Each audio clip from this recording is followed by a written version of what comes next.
What's up, gang? It's Adam from the CommanderSmiths. I got a little spotlight action going. We've been really cranking out the Marvel spotlight decks here, but I'm working on Black Panther. Actually, not working on. This deck is done. I finished it. It's all ready to go. And in fact, we got some gameplay in with this Black Panther, Storm. We played Wolverine and Captain America last night. Those videos to come. We got some in real life games, but just wanted to kind of break this deck down for you guys. So I'm going to go through the deck really quick and go through how this deck, the idea of the deck. Just a little hint, there is a Hare Apparent side of this, which really makes this deck pretty brutal in a good way. And then at the very end, I'm going to do a little Goldfishing to kind of show you how it looks playing this deck out a couple times through. So before we get started, please hit that like button. If you have not subscribed to the channel, do that as well. The like button is going to help more than you know. I know you hear that all the time, but seriously, it does help because we do have some serial thumbs downers. So the thumbs ups really help us out. So thank you guys very much, and let's get started. So Black Panther, I started gathering cards together with this guy, trying to figure out the way I wanted to go with this. And one thing that stood out to me was the Hare Apparent. The Hare Apparent, it's generating more and more tokens the more that you can play. And every one that you get out, it's making more of those tokens. And that's the key of this. You want your 1/1 counters to get on your lands. I did have the idea of like turning all your lands into, creatures and then attacking. There is that side of this in this, but it's only in the man lands. I didn't do the spells or the enchantments that make your lands into creatures. But the cool thing about this is that tapping 3, it's at instant speed. You move all the 1/1 counters from from the land onto a creature. You gain that amount of life of many 1/1 counters, and you get to draw a card. So it has all this built in there. The Hare Apparent stuff makes it really easy because they're low casting costs. Everything's low CMC. There's one little thing that's kind of crazy that I had to get a judge to help me figure out, make sure I was doing that right. So Zach in the Discord, thank you for that. And Renshai, thanks for looking into it too. But what you're doing is the Primal Vigor, the doubling season. Anytime that you're moving counters, so the wording is just weird because you're moving it and not placing counters or putting counters on something. And so that's the wording of those cards. That does work. So it will double. So if you're taking, let's say your land has 5 1/1 counters on it and you move it onto your creature and you have doubling season, your creature gets 10 1/1 counters. So it's pretty insane. The cool thing is if you have man lands, if your lands are also creatures, you can move them back and forth. And every time you're going to gain the life, they're going to double, and you can keep doing it back and forth. So if you get enough mana out there, you can just keep moving it back and forth, and you just have pretty much unlimited life, drawing cards off of it as well. But yeah, so let's get to it. Of course, it's going to be pretty quick because we got a lot of Hare Apparents that are taking over. And if you see 47 creatures in this deck, so there's quite a bit of creatures in here. Very, very heavy creature deck. And that's kind of what I did with this, is mainly just went the creature spot and didn't do a lot of the spell slinging stuff. So you're going to see that we're not going to have Kadama's Reach or any of that. We did that on creatures. So let's just show you all well, you know what? I got to change this. I want you to have it sorted. So we're going to enable tags there. So Day of Dragons, the way that this one wins, Day of Dragons is just our way of saying the game winners. Akroma's Will, that is a spoiler alert. That is one way that I won with this deck last night. It probably was going to win anyways, but this just made the game end about 15-20 minutes earlier. Akroma's Will is just great. You're making a ton of tokens, especially if you're going to go wide strategy.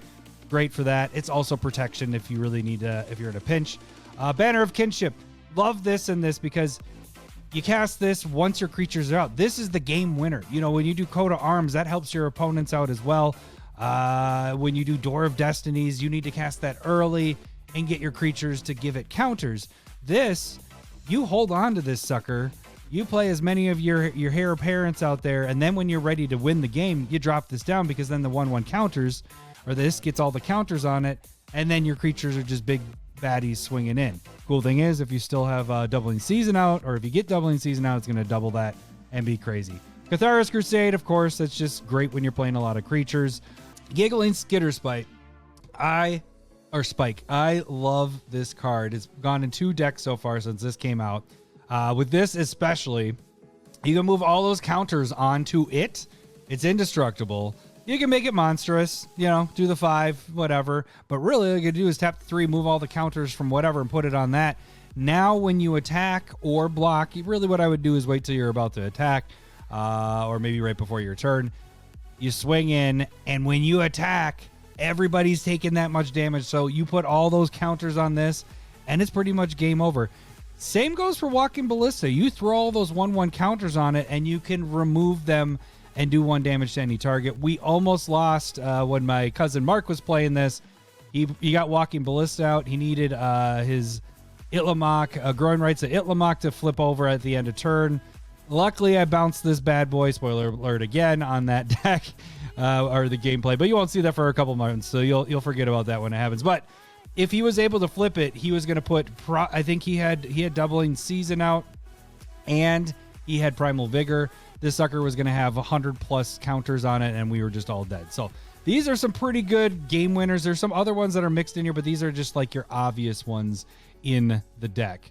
All right, so let's get into our draw. We don't have a lot of draw. Normally I go really heavy on the draw, but your commander has it built in. The commander is very easy to get out. It's only 2 CMC, so I have this here. So that's kind of my backup. So I just really only have the main guys in here. So we have Beast Whisperer, you're casting a lot. Enduring Innocence, this one it's an automatic trigger, getting the draw.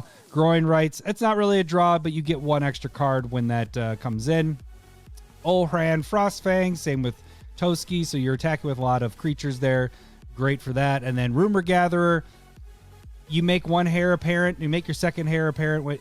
It's going to make 1, it's going to make a rabbit, you're going to scry, you're going to draw, and then everything else is going to be scry, scry, scry. Love this when you're playing token style decks. And then Great Henge, of course, you have 47 creatures. This has got to go in there, especially because you're going to be putting 1/1 counters on stuff, and that's going to be easy to cast. All right, so I threw in 20 Hare Apparents. I will say I started at 30, dropped down to 25, did my goldfish testing. Still felt like I had way too many, went down to 20, and that feels like a really good number. I will say that the hard part with this is Hare Apparent is a very expensive card. You can have as many cards in your deck of this card. It's one of the higher end of those. So I'm hoping the prices drop a little bit on that. But yeah, so this can be a little more expensive, but it's really fun. This is a really good card to have in there. All right, so multipliers.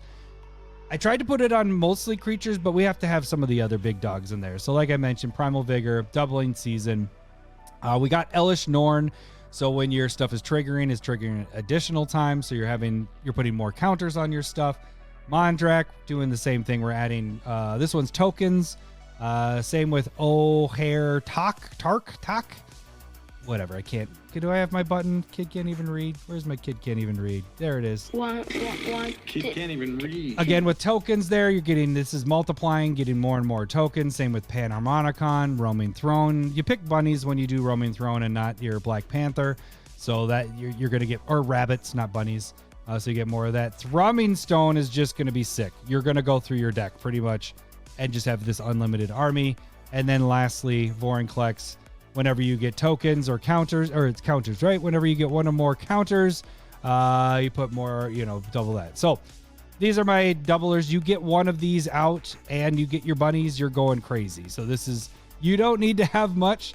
When you get 2 of them, and then it's you can pretty much guarantee that's game over. Protection stuff, what I did in this is I made sure we had either phasing out or flickering effects. Not phasing, I got rid of the phasing outs. Flickering effects or the indestructible hexproof. Well, let's just show you. We already talked about chromas. Eerie Interlude, we're doing the phasing out or the flickering. So it's going to exile, it's going to come back. So you do that to all your Hare Apparents. They come in, they see each other. So you get everything gets all those tokens all at once. Pretty crazy. Same with Lazel's Acrobatics and Semester's End. So all 3 of these are doing a flicker effect. Then we have our Indestructibles and Hexproof. Indestructible, this one's just a free one. And then Grand Crescendo, yes, let's get counters, 1/1 creatures that will also trigger giving 1/1 counters on your land. So got a bunch of protections. Yes, I didn't put Teferi's protection in here. I didn't want necessarily the phase out. With the Hare Apparent, you have to really limit your stuff because you have 20 spots for one card, and so it limits you on everything else. I just tried to do things that more fit with what I was trying to do. You know, Teferi's Protection would be an easy one to add in, but I wanted things that fit with what I wanted in the deck and what's happening there. So, ramp rocks. All these are going to be our little dorks here. So we got boom, boom. Love this guy, by the way. You flip it, or you flip it. You cast it. It's not even cast. It's when it enters. So if you get the flicker effect, again, this is going to trigger there. You get to go until you find a land. Doesn't have to be basic land. Just any land comes into play. And it comes into play tap, but this is a good way to get you some ramp there, and it's built in on the creature, so it's at that Kodama's Reach type of thing where you're the 3-drop get in a land, you have a creature, so you get in a 1/1 counter on your land as well. Fun stuff there. Enduring Vitality, your creatures are also tapping for land. That doesn't matter with these guys, but all the bunnies that you're making, the rabbits you're making, that does matter in that. Fairhaven, Vinehorn Elves, we were talking about Growing Rights, Llanowar, and Wood Elves are my main dorks in this. And ramp. Let's talk about a removal. Not a lot, but again, remember I was talking about the flicker part. If you're able to get this guy out, and you flicker them back and forth, it's ETB effect. So you're going to be able to destroy an artifact or an enchantment. Same with Reclamation Sage. Walking Ballista, you can target, anything, well, creature-wise. And then your Aura Shards and Pest Infestation. So we have our creature removal with your Walking Ballista. And then everything else is focused on your enchantments and artifacts. You should have enough creatures. You're attacking in with your bunnies. They decide which ones they're blocking. You're deciding, maybe I want to kill their creature. I'm going to move all the counters, boom, onto that bunny. Or maybe you're trying to do player removal. Boom, all goes to the one that didn't get blocked. So I didn't think, and actually when we played it through 3 games of it, the removal on creatures wasn't as big of a deal. With this. Okay, so then the last little bit was it? Yeah, then we get lands. Okay, see, this is a really short one. Token generators, we got Awaken the Woods. Cool thing here is you're making creatures that are also lands. So when these come into play, you can put the 1/1 counters on them, and then you can put 1/1 counters on them whenever anything that comes into play. And then remember I was talking about moving counters back and forth. These are creatures and lands, so you'll be able to take them off of them, move them onto them, so you can keep going back and forth. So it can get pretty nuts. Have not been able to cast this yet. I can't wait till I can. Genesis Wave we did see go crazy. This got cast for 12, and man, everything basically came out. Surprisingly, only one Hare Apparent came out, but there was a lot of good stuff with that one. And then the 2 that we haven't talked about yet is Jacked Rabbit. So comes in, you can tap 5. If you tap 5 or more, you get to draw a card. But then every time he attacks, you get a 1/1 rabbit for its power. Cool thing is, put all those token or counters from your land onto him, and it replaces itself. You attack with him. You make all that many. How many counters you put on him, you get that many more rabbits, and then you get to put that on the land again. So this is just really good in this. I love this in there. And then Oscillate Pride. It's going to generate a token if you're attacking and gaining life. But then also, if you're making a bunch of bunnies and stuff, you're going to get to double that at the end of your turn. So this is a great card in there as well. Then we get to the lands. I'm not going to go too in depth. I just want to point out we got a bunch of man land. So we got Blink Moth. We got Dryad Arbiter. Gaia's Cradle's key in this. I did have the Circle of Dreams Druid. Ended up cutting the last cut of the deck.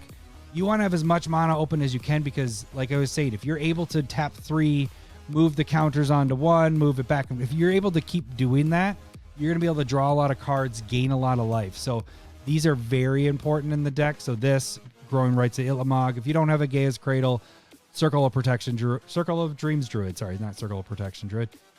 The Circle of Protections. Remember that old school stuff? Circle of Dreams Druid is great. A great replacement. I know it's not as good as having it on the land, but it still does the trick right there. Ink Moth Nexus, that could be a way to end the game because of the infect. You only need to get that 10 counters on it.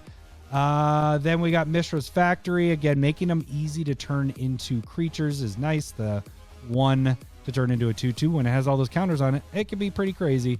Mutavault, and then the last one is our Stirring Wildwood for our manlands, right? Yep. And then we just got some, got a regeneration there, got proliferation, protection a little bit there, and then a bunch of fetches.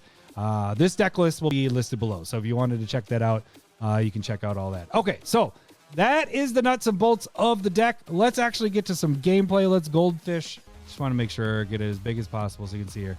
All right, so we are starting with how many land? We have 1 land. We are going to restart because I don't want to start with 1 land. That's not fun. 1, 2, I want 3 at least. So that's not a keeper either. It's not showing off how good it is right now. No, but I like to have a good test with 3 land. Okay, so we got 3 land in this 1, 2, 3, and that was my draw. We got a fetch land. We got our bunnies there. We want to get our Black Panther out as soon as possible, but I like to do surveil land, so we will view library. What is that one called? It's Hollows, I think. No. What is the land? If I see a dual land, I'm going to throw it out, but I'm going to tell you that it's the... I always forget what... Oh, there it is. It's the Lush. Lush, I got to remember that.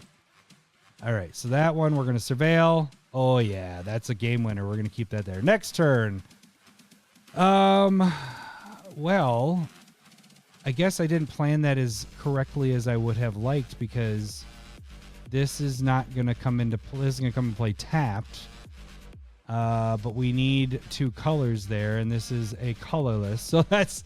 I didn't plan that out right. I think what we'll do is get a Hare Apparent out, I guess. Oh.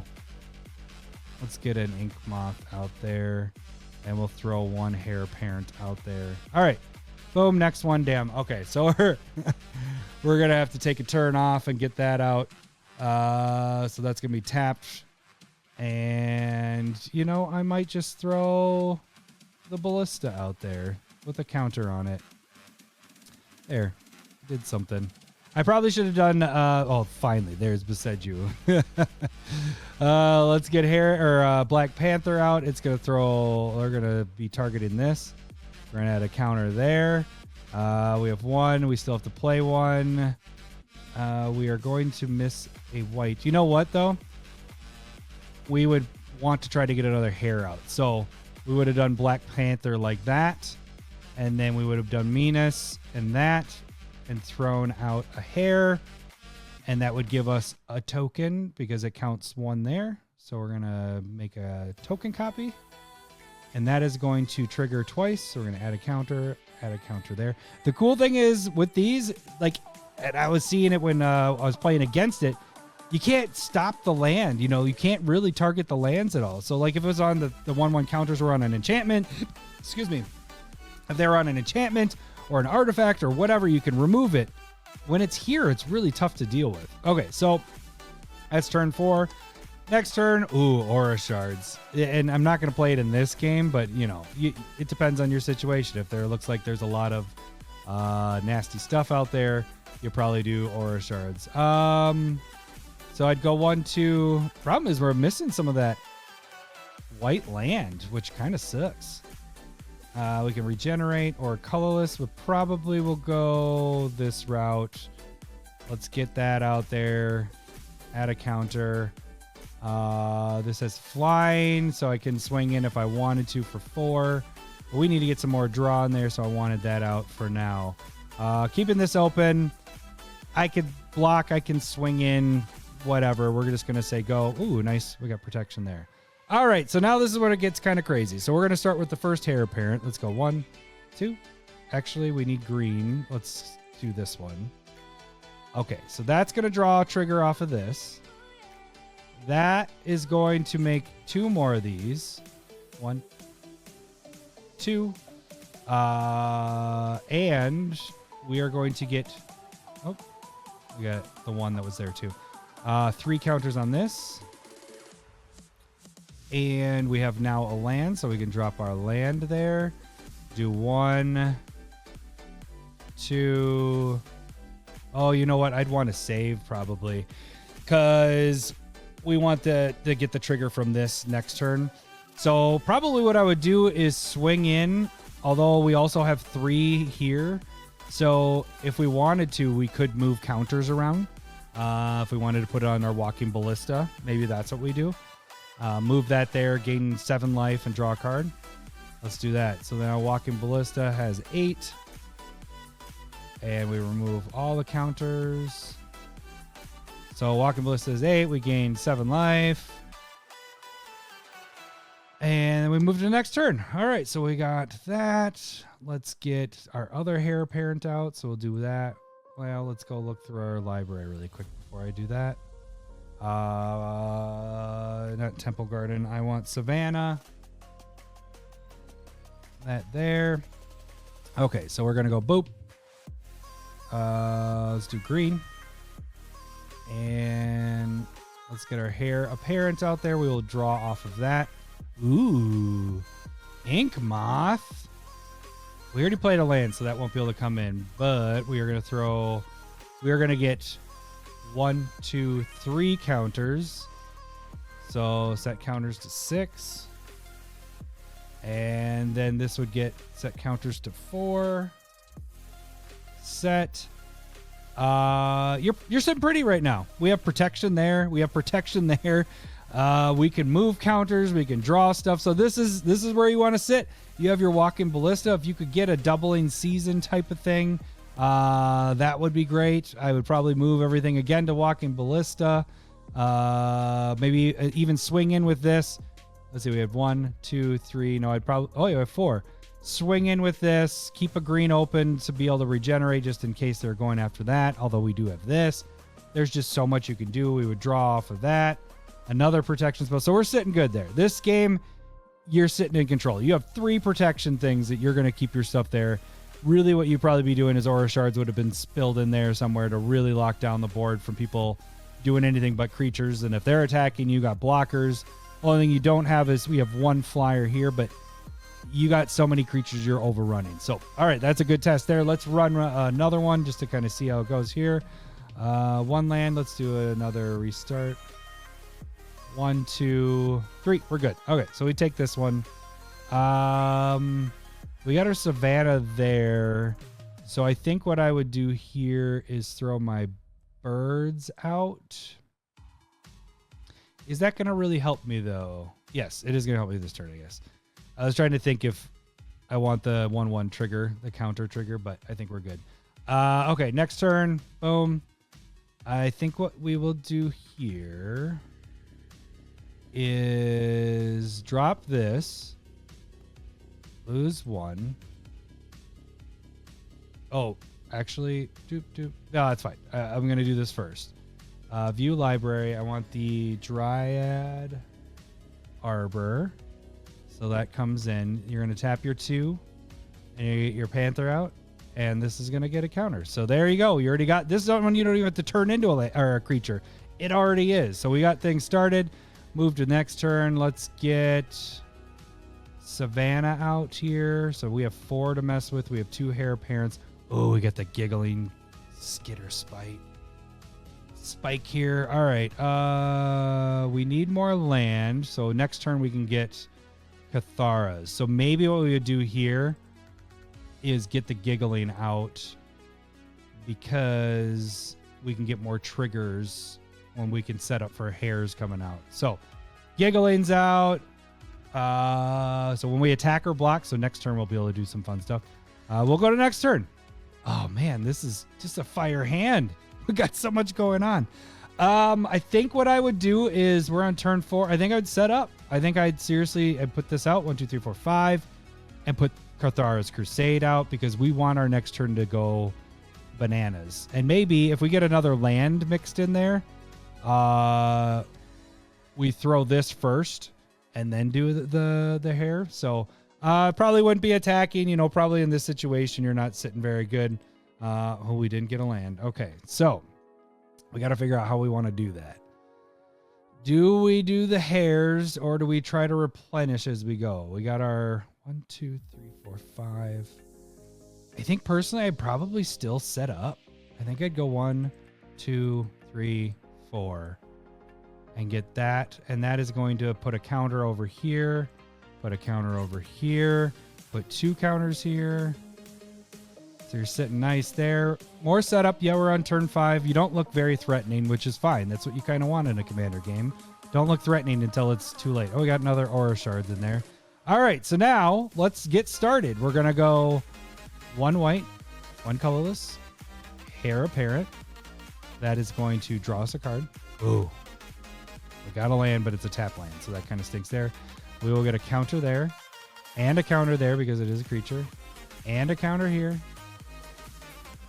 Counter there. Oh, we forgot our Birds of Paradise has 2 counters on it now. All right, so now we're there with that. Now we're going to go Birds of Paradise and drop another Hare. That is going to draw a card there. Okay, we didn't get our white land. We did get a second land, which is nice. This will generate a token. So, off of this, it's an ETB, right?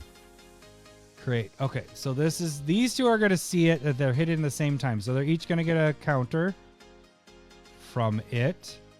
These are all going to get 2 counters. 2 counters, 2 counters. Now your giggling skitter spike is getting a little nuts at this point. I mean, your man land is already a 9/9. Like, this is already kind of crazy that your land is nuts there. All right, so we haven't played a land yet. We could get a walking ballista out. I think that might be what I do. I go 1, 2, walking ballista. We draw again off of that. That would trigger everything to get a counter. I'm not going to go through and put all the counters again, but we have walking ballista out there going nuts. All right, next turn. If we get to next turn, it's basically game over. Because then we can move things over here, or we can put it all on giggling skitter spike. And that's probably what I would do, because I just have to attack and it does that damage to everybody. So let's see. We'll go. Remember, everything has at least 1 more counter. This is 1 more counter there. And these are the 2 that matter. Okay, so we're just going to do that. So we're going to go white, colorless, a Hare Apparent. That is going to generate 2 more. That is also going to, so I'm going to get 3 counters on everything. So this is going to get 3. 1, 2, and 3. And this is going to get 3. 1, 2, and 3. We want to make sure we have 3 mana open to be able to move that. So really, we almost got to stop here, right? Did I draw off of that? I don't think I did. It doesn't matter. Okay, so we have 1, 2, 3, 4. We need 1 more land besides a tap land.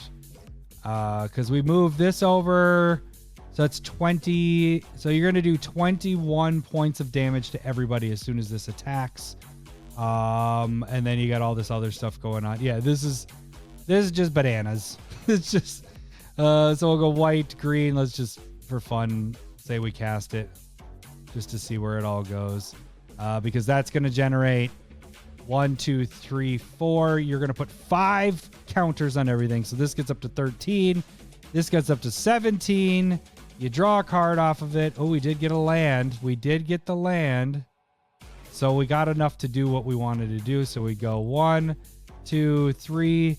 We move the 17 counters over to here. It had 13. So that's 30 plus the 1. So you attack with that. You're doing 31 points of damage to everybody. That's pretty much game at that point. So let's get 1 more test run in just to show how it's all going there. Land. We got 4 there, so we're good. No hares in this hand, though.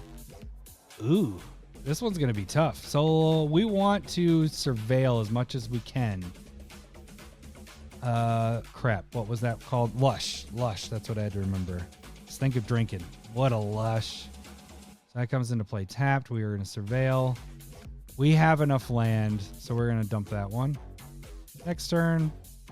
Let's get Plaza of Heroes out. Wait. Yep. We want Plaza out. That taps for that. We'll put the 1/1 counter on this. Because Plaza you can sacrifice, so we don't want to sacrifice the land that's getting that.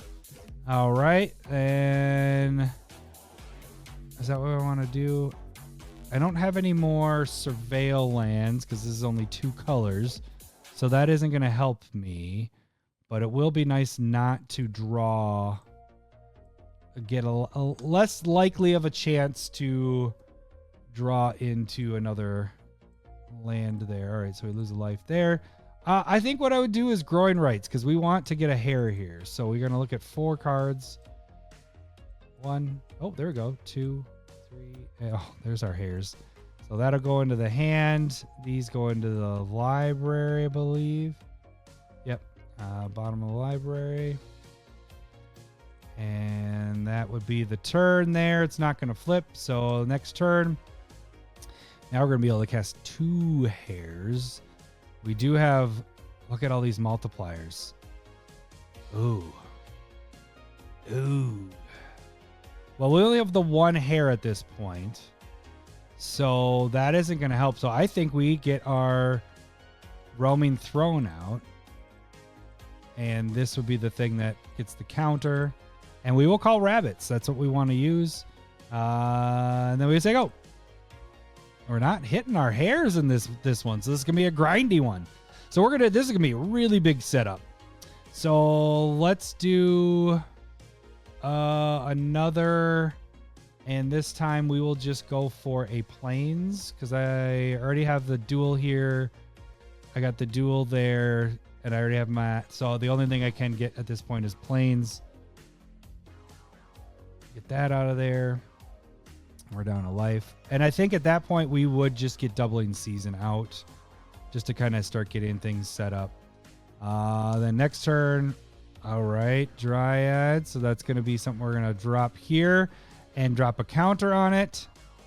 So this is already a 2/2, which is nice, but you can't tap that one. So 1, 2, 3, 4, 5. Ooh, gosh. Yeah, this would be just all set up. Throw out Cathara's Crusade. So it's like, oh, he's doing something. Once he does something, it's over. Then this flips over, actually. Oops, turn it over. Now we have 1, 2. Oh, no, it didn't. That's not a creature. Flip it back over. Probably for that alone, I might. No, I would get that. We need this to start. If we had another hare in the hand, I probably would do the other way. Oh, there we go. I just needed to be patient. Okay, so that now it just gets nutso. We're gonna go green, white. We'll get a hare out there. That won't trigger this yet, but we will get a counter on everything. Then we're gonna do this again. Well, it's actually gonna be 2 counters on everything. Now this is gonna generate. It's going to double and it's going to double. So instead of making 1, it's going to make 2. And instead of 2, it's going to make 4. Everything's going to get 5 counters on it. Then the last thing we probably drop is our Finehorn Elves. Everything's going to get counters on it again. Multiple counters. This is huge. This is going to flip over. Flip it. And then at this point, you can tap this to generate this man land to move counters and this one. So we're going to do it twice. 1, 2. Okay. And then we get to our next turn. At this point, it's pretty much, if there isn't a board wipe, you've pretty much got the game. So we're going to probably get Beastmaster out, and that's going to trigger stuff. And this, we're going to draw off of that. We're going to get counters. So you can see how this kind of goes. So yeah, so that's it, guys. That is the deck in a nutshell. Like I said, if you guys want to check it out, the deck list, the deck list is in the notes below, so you guys can check that out. I thought this deck, so playing out of the 4 decks, this one seems very it's not like a CEDH where it needs to come out fast. Like Storm is very fast. Like that's a turn 5, turn 6 kill. This one is like, it just holds its own. And then it just becomes overpowering. If there aren't board wipes out there, you're going to win, but you have enough protection that can overrun those board wipes or take out those board wipes. So I like this deck a lot. I think it's very fun, very tricky. There's a lot of planning, a lot of different angles you can do about winning this with this deck. So please let me know how you like this deck. And again, give us a like, give us a subscribe. Thank you guys for watching. We'll see you guys later. Bye. Sega! Hey gang, the best way to support the CommanderSmiths is to make sure you slap that like button. And if you haven't done so already, subscribe to our channel. Also, check out our online store, CommanderSmiths.com, where we have metal tokens, mugs, t-shirts, playmats, and more.